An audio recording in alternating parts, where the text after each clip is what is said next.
I'm just a fucked up girl who's looking for my own peace of mind.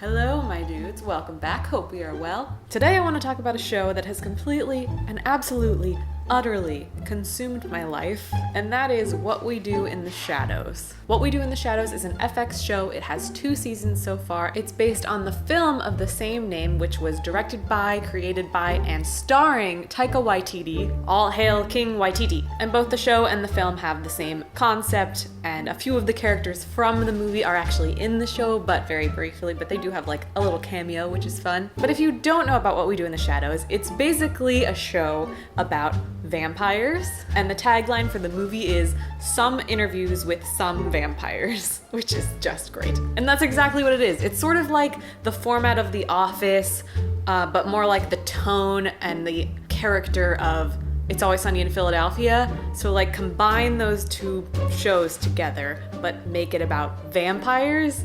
And that's what this is. And if that's not enough to sell this show to you, I don't know what is. So the story follows this group of vampires who live in a house together. They're vampire roommates. That's the premise here. A show about vampire roommates just living their daily life, doing normal, mundane things. And it's just sort of like an inside look at what vampires do when they're just like living, unliving. And the whole concept is that like a camera crew was granted access to follow them around, and the camera crew wears like crucifixes and they're protected so they don't get eaten by the vampires. It's just so good. So the vampire roommates are a group of 4 vampires. There is Nadja and Laszlo, who are a married husband and wife vampire couple, and they're amazing. Then we have Nandor the Relentless, who is also fantastic. He has this very he just doesn't understand the real world. None of them really understand the current state of things because they're extremely ancient vampires and they haven't really adjusted to what the world is now. But then the 4th vampire is Colin Robinson. And he is an energy vampire, which means he's different from the other ones. He's not like your stereotypical Dracula, that kind of vampire. He's an energy vampire, which is actually a real concept in psychology and the study of vampires in the real world, because I took a class on vampires in college and it was very eye-opening. It was one of those I took the class because I thought we're gonna read Dracula and it's gonna be super fun. But instead, my professor was convinced that his mother was a vampire, an energy vampire to be specific. So I learned all about energy vampires and how they are real in the real world. I don't know, maybe, who knows? But he taught us all about how vampires are real, and it was the weirdest but coolest, most interesting class I've ever taken. Anyway, that's not the point of this video. So Colin Robinson is an energy vampire, and that means he is a day walker, so he can walk around outside during the daytime and he won't die. He's not nocturnal like the rest of them, but he also doesn't have their powers. He can't fly, he doesn't have super strength, he's just kind of like a regular guy. But his power is that instead of draining blood, he drains energy. So he literally just bores people to death. And what I love about this character is he's a vampire, which is not relatable, but you've met someone like Colin Robinson in your life before. I guarantee it. And you will watch him and you'll be like, I know people like this. This is the most annoying thing in the goddamn world. I don't know how to describe it to you, but you just need to watch it and you'll get it. So it's about these 4 vampires, and then there's also a character named Guillermo, and Guillermo is Nandor's familiar, which means he's a human slave, basically, who does everything Nandor needs and everything everyone needs, pretty much, in the hopes that he will one day be turned into a vampire. But he has to go through this process of being a familiar first. It's very entertaining. The relationship between Guillermo and Nandor is it's so good. It's so good. And I love it. So I know this is technically a review, but I'm just gonna tell you right now that this show has 5 out of 5 stars, 10 out of 10, 100% so good. Highly recommend to everyone.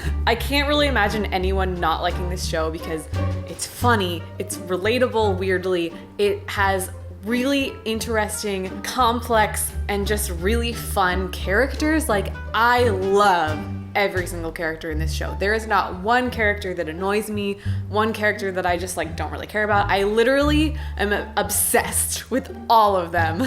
Nadja, She is a badass baller bitch, but she's also funny as hell. She is ridiculous and I love everything about her. Laszlo is probably my favorite character. He is absolutely hilarious. He has this weird cockiness and this very dry humor that he delivers just so well. He's played by Matt Berry, who's kind of the only like known face in this show. There are a lot of cameos by famous people, like Tilda Swinton is in this, Beanie Feldstein, Nick Kroll has a recurring role. Like there's a lot of huge people in this show, but like the main cast is pretty much nobody's and I kind of love that. But yes, Laszlo is amazing. Nandor is, he's just precious and I love him. I especially love him and Guillermo's chemistry together. Like they have this amazing chemistry and it's so funny because they just can't connect. Like they're just not on the same page ever. But Guillermo is his familiar, so he's just like trying to please him and he's like, yes, master, whatever you say, but like just,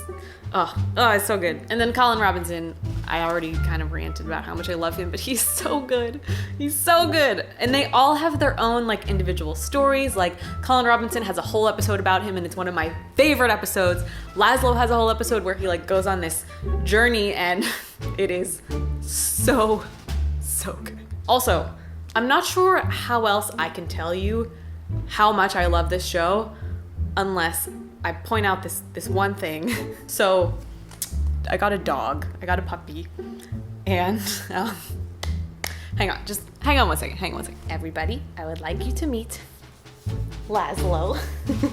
Hello. Yeah. So this is Laszlo. Hi, baby.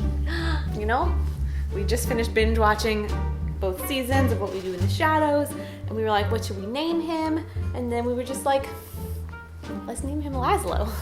It's such a great name. Isn't it, Laszlo? Isn't it such a great name? Oh, Bibian, you're a little vampire. You're a little vampire. I love you so much. Okay, he's getting antsy, so we're gonna put him back. We're gonna put you back, okay? Let's go. Whee! So yeah, you need any proof that I love this show? There you go. I named my freaking dog after a character from this show. I also loved it so much that I watched season 1, then I watched season 2, and I loved it so much and I didn't want it to end that I literally started it over and I watched season 1 and season 2 again. So yeah, What We Do in the Shadows is amazing. Please watch it if you are a fan of being entertained. If the vampire thing throws you off, it's not like spooky or scary or bloody or gory. It's literally just a comedy. You just happen to be vampires and do vampire things, but it's put in this different light that you don't normally see vampires in. Like they're just idiots, like they're morons, and they're just like trying to live life, but like they don't know how to do anything, and they just keep getting into mischief and doing all these stupid things, and it's just very entertaining. So yeah, What We Do in the Shadows is amazing. I highly recommend it. So tell me if you guys have seen this show in the comments below. Sorry. I would love to hear your thoughts if you did watch it, and let's talk about it because I'm obsessed with this show and more people need to watch it because it's so freaking good. Okay, that is all for today. Thank you guys so much for watching and I will see you in my next video. Bye.